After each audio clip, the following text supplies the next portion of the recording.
So last night I went to see a guy called Trevor Marriott, and for those of you who don't know who this guy is, he is a retired British murder investigation officer as part of the police.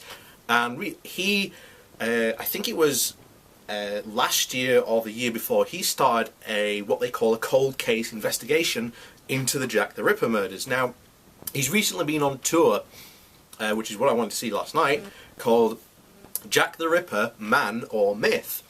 And in the talk last night, he presented basically a lot of evidence that really dispels a lot of the myths about Jack the Ripper. For example, one of the biggest things that, the biggest myths there is that how could Jack the Ripper supposedly have this anatomical knowledge, steal in pitch black a woman's uterus and liver?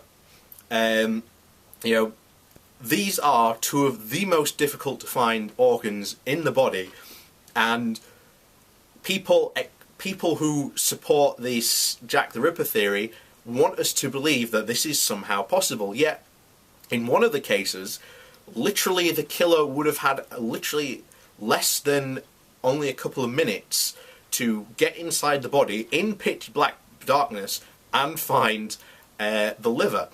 So this is something that he sort of dispelled by saying, hey, look, at morgues, their body wasn't treated straight away. It was 12 hours from them finding the body and from an actual post-mortem actually being performed, to the point where the body was left outside of the mortuary on a cart. And it was a really, really interesting talk, actually. And again, he really dispelled a lot of the myths that were sort of involved. I would love to sit down with him and have an interview with him, because I think he'd be a fantastic person to interview. But other than that, I have to say I agree with him on a lot of his points, because there are a lot, particularly in Whitechapel, and as he said at the time, the idea of like cutting someone's throat was like the accepted way of murdering someone. Stabbing someone to death wasn't the typical way to do it, and if you look at the murder records at the time, that was the style. And then you get into the fact of, well, if that was the style, how come you look at other murders that happened before and after what they call the accepted five? There were other murders that happened in the Whitechapel area that followed that same pattern of, basically a heavy slash across the neck that basically to the point of decapitation happened. So how come then these aren't included?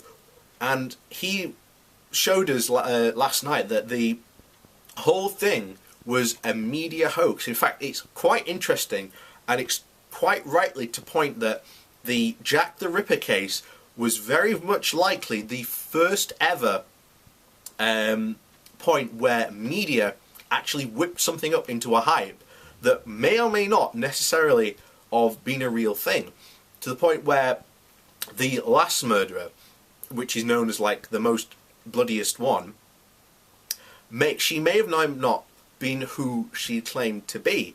She may have even been a victim of a different series of crimes, of where a group of Irish terrorists were put away by a series of witnesses, and they went around murdering the witnesses.